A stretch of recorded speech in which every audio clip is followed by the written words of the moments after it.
আসসালামু আলাইকুম, welcome to Ahnaf Adil's kitchen. আপনারা সবাই কেমন আছেন? আশা করি ভালো। আজকে আপনাদের সাথে খুবই মজাদার একটি নাস্তা রেসিপি শেয়ার করব। আসলে নাস্তাটি খেতে অসম্ভব মজার, আমি আগে বুঝতে পারি নাই, না বানালে আসলে বোঝাই যায় না কতটা সুন্দর এবং ইউনিক একটি নাস্তা। মাত্র 2টি আলু দিয়ে এত অসাধারণ নাস্তা বানানো যায় আগে জানতাম না। চলো রেসিপিটা শুরু করা যাক। এখানে আমি 2টো মাঝারি সাইজের আলু আগে থেকে সিদ্ধ করে রেখেছি। এবার আলুগুলোর খোসা ছাড়িয়ে নিব। সবগুলোর খোসা আমি ছাড়িয়ে নিয়েছি, এবার এক সাইডে রেখে দেব। এবার আমি আটার ডোটা তৈরি করে নেব। এখানে আমি 2 কাপ পরিমাণ আটা দিয়েছি, আপনারা চাইলে কম বেশি নিতে পারেন। এর মধ্যে দিয়ে দেব হাফ চামচ লবণ ও কুসুম গরম পানি দিয়ে আমি ডোটা তৈরি করব। তবে সবগুলো পানি একসাথে দেওয়া যাবে না, একটু একটু পানি দিয়ে আপনারা আটার ডোটা তৈরি করে নেবেন। আমি একটু একটু পানি দিয়ে আটার ডোটা তৈরি করে নিলাম। এখানে 2 চামচ সয়াবিন তেল ব্যবহার করতে পারবেন। আমি আটার ডোটা ভালোভাবে মথে নেব। যত মথে নেবেন রুটিগুলো ততই সুন্দর হবে। ডোটা কিছুক্ষণ রেস্টে রেখে দেব। এবার একটি ফ্রাই প্যানে কিছুটা পরিমাণ সয়াবিন তেল দিয়ে মিহি করা 2টি পেঁয়াজ কুচি দিয়ে দিলাম, হাফ চামচ লবণ ও 2টো কাঁচামরিচ কুচি, হাফ চামচ জিরের গুঁড়ো দিয়ে হাফ চামচ হলুদের গুঁড়ো দিয়ে ভালোভাবে সবগুলো আমি নেড়ে ছেড়ে নেব। আপনারা চাইলে নাস্তাটি বাসায় ট্রাই করতে পারেন, আশা করি ভালো লাগবে। এবার আমি মধ্যে রাখা সিদ্ধ আলুগুলো দিয়ে দিলাম। সবগুলো আমি ভালোভাবে মিশিয়ে নেব। নেড়ে চেড়ে ভালোভাবে আমি সবগুলো মিশিয়ে নিয়েছি।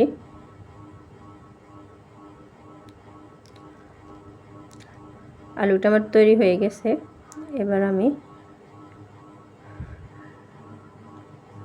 রুটিটা বেলে নেব। রুটিটা একটু মোটা করে বেলে নেব, তো এটা পাতলা হবে না। এবার আমি তৈরি করা আলুগুলো পুরো রুটিতে দিয়ে দিব, আস্তে আস্তে ছড়িয়ে দেব। দেখুন আমার রুটিতে আলুগুলো দেওয়া হয়ে গেছে, দেখুন কি সুন্দর দেখাচ্ছে। এবার আমি রুটিটা বাস করে নেব।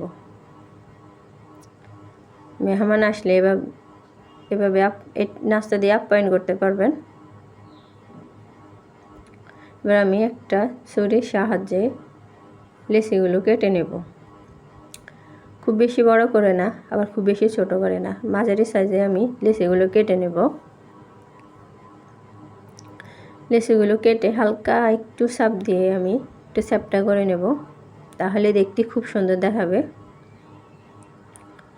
সবগুলো লেচি আমার কাটা হয়ে গেছে, দেখুন কত সুন্দর দেখাচ্ছে। এবার ভাজতে চলে যাব। তাহলে চলুন ভেজে নিই। একটি ফ্রাই প্যান বসিয়ে নিলাম। এবার একটি ডিম পেটে নেব, একটি ডিমের প্রয়োজন আছে তাই। এবার একটা পিঠ নিয়ে আমি ডিমের মধ্যে চুবিয়ে তেলের মধ্যে দিয়ে দেব। একে একে সবগুলো পিঠা আমি এভাবে ডিমের মধ্যে চুবিয়ে তেলে দিয়ে দেব। দেখুন সবগুলো আমি একে একে দিয়ে দিলাম তেলে। দেখুন কত সুন্দর দেখাচ্ছে, কেমন যেন আমার লোভ লাগতেছে। বাসায় মেহমান আসলে নাস্তাটা আপনারা ঝটপট তৈরি করে দিতে পারেন, কিংবা বিকেলে চা বানানোর আগে এই নাস্তাটা তৈরি হয়ে যাবে। এবার আমি অপর পিঠ উল্টে দেব। একদিক হয়ে গেছে এবং অপর দিক আমি উল্টে দেব। সবগুলো আমার উল্টানো হয়ে গেছে, সবগুলো আমার ব্রাউন কালার হয়ে গেছে। দেখুন একটা কালার আসছে, অনেক সুন্দর একটা কালার। সবগুলো পিঠা আমার হয়ে গেছে। এবার আমি একে একে পিঠাগুলো তুলে নেব। নতুন নতুন রেসিপি পেতে আমার চ্যানেলটিকে অবশ্যই সাবস্ক্রাইব করে রাখবেন এবং বেল আইকনটি ক্লিক করে রাখবেন। আপনারা এই নাস্তাটি সস দিয়ে খেতে পারেন কিংবা সস ছাড়াও খেতে পারেন, যার যেমন ইচ্ছে। আমি সবগুলো পিঠে তুলে নিলাম। দেখুন কতটা সুন্দর দেখাচ্ছে। বাসায় সবাই তৈরি করে নিতে পারেন। দেখুন আমি আপনাকে একটা ভেঙে দেখাচ্ছি, ভিতরে কতটা সফট, উপর দিয়ে ক্রিস্পি, দেখতে ক্রিস্পি, ভিতর দিয়ে অনেক সফট। এখন আমার ছেলের কিন্তু খুবই পছন্দ হয়েছে এই নাস্তাটি, ও সস দিয়ে খায়। চলুন একটা খেয়ে দেখি।